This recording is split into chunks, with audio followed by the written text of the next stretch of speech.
Good evening. My name is Joni Beckenhauer. Today is Friday, June 5th, 2009, and welcome to tonight's edition of Big Top News, where we present all circus news all the time.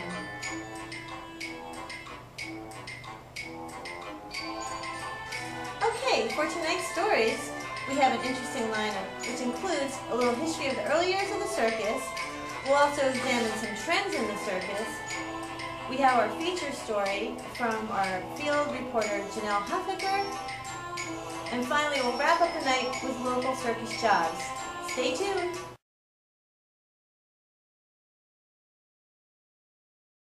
Hi, welcome back. I thought I'd just show you a visual timeline that we created with a little help from our friends at capsules.com. It's just going to show you a real pictorial timeline of some of the more significant milestones within the early American circus.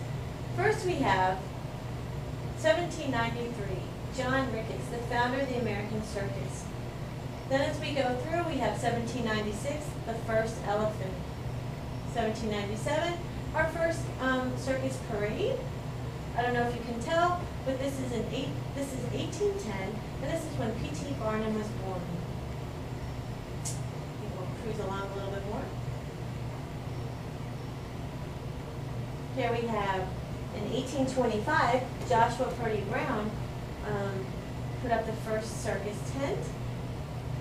1841, P.T. Barnum buys the American circus. And we'll just keep going a little farther along our timeline. 1872, we have the golden age of the circus. Also in 1872, we had the first large circus to move on a train anywhere in the country. 1882 was our first three-ring circus, of course by P.T. Barnum. In 1883, J.A. Bailey, inspired by displays at the World's Fair, presented Ethnological Congress displaying cultures and foreign people to Americans. In 1884, Colonel William F. Buffalo Bill Cody creates the first American Wild West show. 1888, P.T. Barnum combines the circus shows to form Barnum and Bailey Circus. In 1890, Ringling Brothers Circus traveled by rail for the very first time. We move along our little timeline. In 1902, there were approximately 98 circuses and menageries, the highest number ever in U.S. history.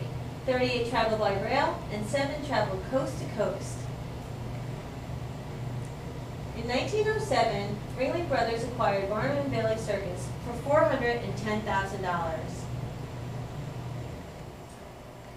In 1919, Ringling Brothers combined their show with Barnum and Bailey Circus to create Ringling Brothers and Barnum and Bailey Combined Circus, the greatest show on earth.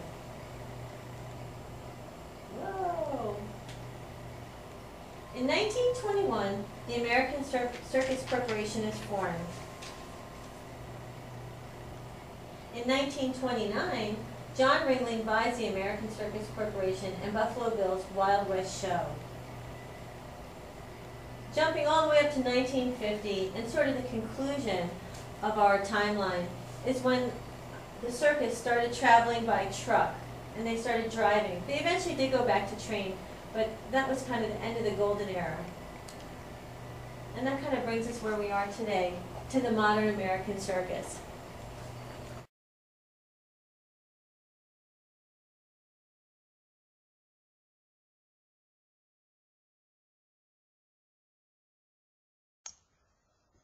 Snapshots of America, a special series by Big Top News, reporting by Janelle Hofegger. The Circus. From the traditional pomp and circumstance of circus rings at Coney Island in New York to circus scenes at the Hagenbeck and Wallace Circus sideshow tents, the circus has grown to reflect the changing society and cultures of the American people. During the Great Depression, the circus offered entertainment and an escape from bleak and barren times. Emmett Kelly, more traditionally known as Willie the Clown, grew popular as he hoped for better circumstances. Sold-out shows filled the arenas and galleries at the Madison Square Garden Circus in 1913, but now attendance counts varies. Even as world wars raged on and impacted the lives of the American people, the circus continued to thrive as its mission focused on raising war support. However, the circus's popularity began to decline as televisions, radios, and movies provided more instant entertainment. Issues of race also impacted the circus in the 1950s. The Cold War between the Soviet Union and the disabled rights activists also prompted the shutdown of various sideshow performances that focused on human abnormalities. Human rights activists also protested performances, believing the animals were treated inhumanely and living in cruel conditions. The circus has now evolved into hip-hop under the big top with the Universal Circus, to the French-Canadian-based circus that prides itself in its acrobatic troupe performing to a pulsating musical score and light show in Cirque du Soleil. The show does not use animals, rather the performers may imitate animals. The Big Apple Circus is a not-for-profit circus that extends to the community with various outreach programs. The show uses mainly horses and dogs that show off their talent, and the clowns are friendly, funny, and non-intimidating. Revenue from the show goes to programs such as the Circus of the Senses, which is a circus that is adapted to meet the needs of the vision and hearing impaired. Careers in the circus industry are also growing in numbers, as are the salaries. Whether in the corporate office or traveling with the circus shows, various career opportunities are available to those with varying backgrounds. An accountant may find herself traveling on tour as a public relations manager books shows across the U.S. for the future. People are interested in the performing aspect of the circus can further their training at various academies and participate in courses directly aimed at circus performance. Performers may work indoors and outdoors. They may have high levels of fitness, stamina, and agility. Career opportunities may be growing, but competition remains fierce. Salaries range in the size of the show and its mission. In 1905, there were more than 100 traveling circuses. Today, there are fewer than 24 operating circuses, but this time-old classic entertainment continues to bring joy and laughter to families across the United States. Reporting for Big Top News, Janelle Hoffecker.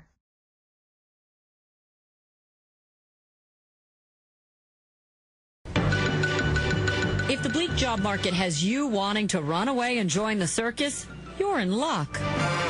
Next, please. Ringling Brothers needs 150 workers for Boomerang, running all summer long just steps off the Coney Island boardwalk. Trapeze artists and clowns need not apply. Ringling is looking for front-of-house workers to sell tickets, be ushers, and cleanup personnel with pay of up to $13 an hour. And more than 700 people showed up hours before interviews started for the chance. Teens, older workers, and everything in between. And more students find that they're competing with people their parents' age for these summer jobs. A recent survey found that 20% of teens are already working alongside adults and former retirees.